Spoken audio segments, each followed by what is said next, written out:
we've got some report cards, so to speak. Mike, you've got information there. Let's talk about playoff drivers, who thrived, who declined in this season. All right. First off, we're going to start with we're going to go from 16th to 1st. Ricky Stenhouse Jr., Daytona 500 champion. I don't know what we expected out of Ricky. I think winning the Daytona 500 obviously makes the season a success. I think that Ricky made some changes in crew chief and personnel. I believe that from my point of view, it looks like that it was a good change. There were some great moments for this team early on in the season where they had speed, where maybe I wasn't regularly seeing that. Certainly they have these moments too where they run where you think they should. I don't know that this team, unless a major change happens in this team in ownership and so forth, or alliances, I don't know that they can really affect that baseline performance expectation. But winning the Daytona 500 is a massive, massive thing for any team, and they were able to achieve that. It had been a while since Ricky had been to Victory Lane. Mike? Everything you just said, I can't say it better than that. I think it feels like an overachieving year where they exceeded their expectations, and I think they should be commended for it. Michael McDowell, that's an easy one. They thrived, won a race, led a lot of laps, made the playoffs. And they didn't make it on a fluke. They really were performing well enough to do it. So I give them attaboy and overachiever for the year. One of the best storylines of the year for me. Kyle Busch, 3 wins, first year at RCR. I would say it was a tale of two halves, man. The first half of the year, very good, very promising, expecting improvements and expecting that to continue to evolve. But the second half of the year, man, they just sort of lost something. And in those last handful of races, for whatever reason, man, they really, really struggled to make speed, and it seemed that at times Kyle was bewildered on what they needed to do. I think this is a very interesting off season for Kyle Busch and that team, right? What changes can be made? What can they do to get back to where they were at the beginning of this year and trend forward, right? Be able to get that car up front and stay there consistently. Yeah, I think he's probably one of the, for me, disappointments. I mean, and I don't mean that harshly. I just mean that I had high expectations, the way you do with Kyle Busch, right? Yeah.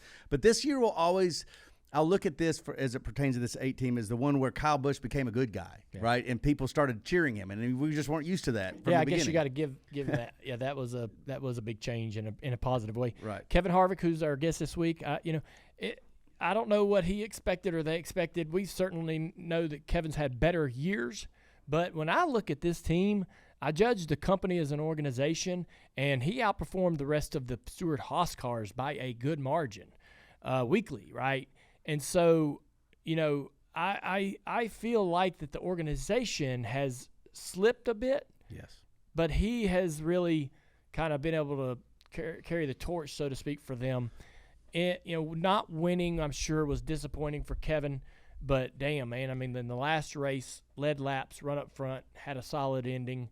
I bet he couldn't, I think that his fans were probably somewhat disappointed, but all of that you can shove aside because this is his final year. Yeah, you brought up a great question to him yesterday, and that was asking about Stewart-Haas and how they move on. Mm-hmm. That is such an important question, and one that, we won't know the answer for a while. I didn't know that he had kind of withdrawn himself to help train them on how to look for new direction. That's an interesting thing. And listen, I think we're going to fill the void of Kevin Harvick next year in a big way. Joe Logano, big disappointment, I'd have to say. 2022 champion last year. 1 win, bounced in the first round of the playoffs. Man, there's no way around, trying to explain that away. Just, frustration and disappointment. It looked like he may be able to have a similar year that Blaney had. They really were performing somewhat the same. And even in 2022, he was Blaney had a year similar to Joey. They really were kind of lost in the shuffle mid-season. Well, Joey wins the championship. Blaney sort of did the same thing, right? And Logano had that potential this year, but it just didn't happen. Didn't know if this was more of an indictment on Ford as a manufacturer because all the Ford teams were struggling, but 1 win for Joey Logano, not enough, not even close. Martin Truex Jr., I think he'd be happy about the season, regular season champion. Big improvement over the last year. Massive failure in the playoffs. Just poor execution strategies, whatever you want to call it. Whatever could happen happened. They had good speed in their cars, but everything else just could not get right. I'll never understand the night and day difference between the regular season and the playoffs. My gosh. I mean, like it's bad mojo, bad luck, whatever they did in the playoffs, they got to go reverse that in a big way for next year. Bubba Wallace, career high in points finish this year. And I will say this was an improvement. I know statistically you could argue whether it was an improvement or not. But when I saw Tyler Reddick come to this team, 23-11, I thought, man, Tyler Reddick is going to really drive Bubba Wallace to have to achieve more. That's going to put pressure on Bubba. It's been different than that. It's not really worked out like I expected. They've actually run somewhat similar, and at times, many times, Bubba Wallace has performed better. Bubba had some amazing qualifying efforts this year and ran well at other races that traditionally he hadn't ran at. He improved at the road courses throughout the season and also at other racetracks he struggled at. So Bubba Wallace, to me, took a big step forward in just becoming an overall better driver.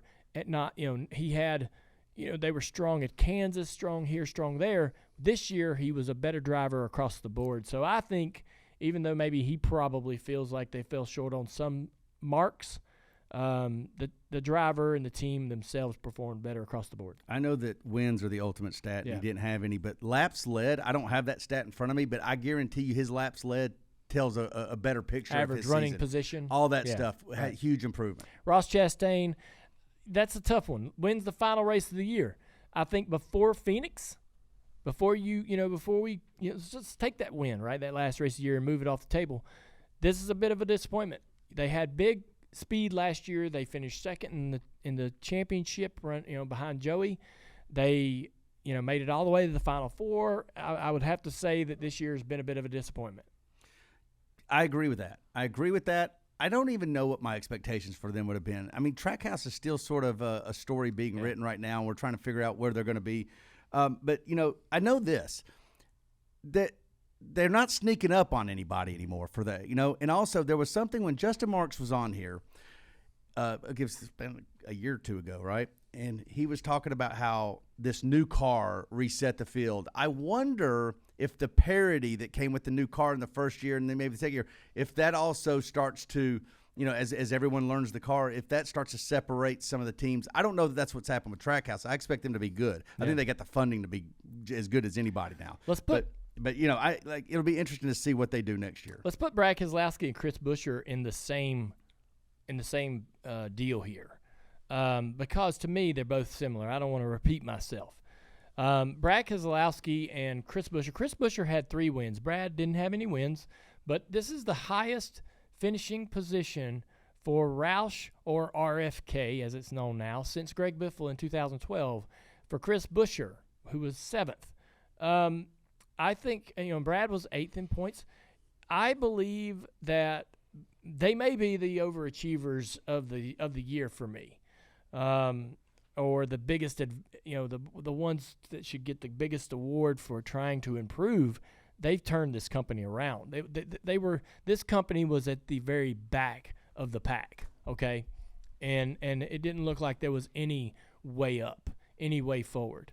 But whatever Brad Keselowski and Chris Buescher have brought to this team over the last 12 months or even 18, 22 months, they are contenders. I would credit Ryan Blaney's championship success to RFK's ability to get this Ford to move. Nobody could get the Ford to run. They did, and it really woke up the other Ford teams. Instead of sitting there saying, well, we got a car we can't compete with. Yeah. We got to wait till next year.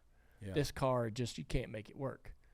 Well, RFK did. They figured it out. It actually motivated Penske and the others to go to work. And so I think you could make that argument. That's a huge point. I agree with that completely. I would say that in the last 5 months, the way we feel about a brand, an iconic brand, the Roush brand, the way we feel about that brand has changed a 180, all because of Brad Keselowski and what he's done with that operation. Like, you look at RFK now and you don't think Party had to go in there and try to fix an operation that's still trying to find its way. No, they're legit now, and it happened quick, right? And so that's just a testament to them. Yeah, Tyler Reddick, 2 wins, 460 laps led. I'll be honest, man, I was expecting just a little more. I'm not super disappointed with Tyler's season, 6 points, and sort of gelling with a new team, a new organization. But Denny Hamlin sold me on his talent, his ability. He's like, man, to become, for 23XI to become this, this dynasty, we got to make this higher. We got to make this kind of higher. And so I was, I will be okay with this year if Tyler can go into next season and win me 3 or 4 races and push toward that final 4. Right? Or that championship 4. Then maybe I would look at this year as it's sort of a, hey, man, good solid start to a long tenure with 23XI. I agree with that. Yeah. I agree with that. 2 wins is what I would have expected for him this year. But, yeah, next year's going to be a big one for him. Yeah, I think across the board, Denny Hamlin, 3 wins, 8 stage wins, 4 DNFs. Dude, his season was nothing to be disappointed with. I think that there was a point in the playoffs where he sold the idea that this was his year. We all started to, man, maybe this is the year that Denny actually wins this championship. It really was feeling like it was truly possible. And unfortunately, that doesn't work out. But I believe that, based on last year's statistics and his performance, they were really hot and cold last year. I think across the board this year, they were much more competitive week to week. He's going to be disappointed with the final result. I would say he mattered more this year. He was certainly more of a contender for the championship than he was the year before. Disappointment, yeah, the way that ended, because the performance was there. Toyota's getting a new car, isn't that right? Yeah. So I'm always intrigued on how that affects their performance, from year to year. But we'll see how he does. 3 wins, though. I mean, I would say that's probably average, and maybe, yeah, I think that's what Denny Hamlin typically does. I would put all the rest of the drivers, the championship 4, Christopher Bell, William Byron, Kyle Larson, and Blaney, in the same boat of they achieved what they wanted to, what I thought they were capable of on any given season. I know that Byron had this sort of career-high 6-win season, but that's who I think he is. I don't think he overachieved. I think he got what he did what I expected or was hoping for him one day, right? He got to where I've been wanting him to get to or expecting him to get to. Christopher Bell was in the championship 4 last year, had a similar sort of season and did exactly pretty much what I thought he would do. Kyle Larson almost won the championship, and I'm not going to sit here and say, man, I sit down and think Kyle Larson should win a championship every year. That's unrealistic. So he did about what I expected. Blaney, he did what I expected. I picked him to win the championship. I thought he could, and he did. I'm not surprised. It's not an overachievement in my eyes. But back to our original, who thrived and who declined. Bell was flat. William improved. Larson was flat, which is flat is good, okay, if you're in the top 4. Boy, if you're one of the greatest ever, right.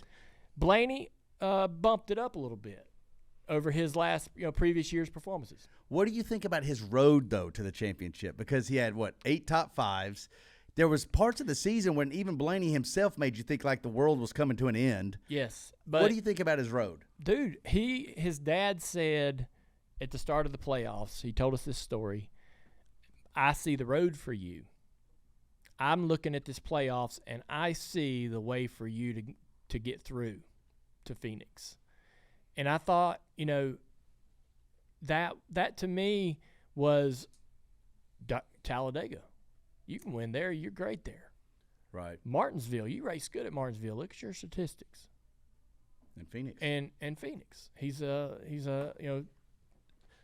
think his last 4 finishes at Phoenix are now 4-2-2-1. 4, yeah. Yeah. They're insane. Yes. Yeah. I mean, so it lays out really well very for him. well for him. So yes, the playoffs laid out well for old Blaney. It was going to have to be perfect. Yeah. And it was, right? just because he's good somewhere doesn't mean he's going to go there and win. He had to win, and he did. Pretty incredible.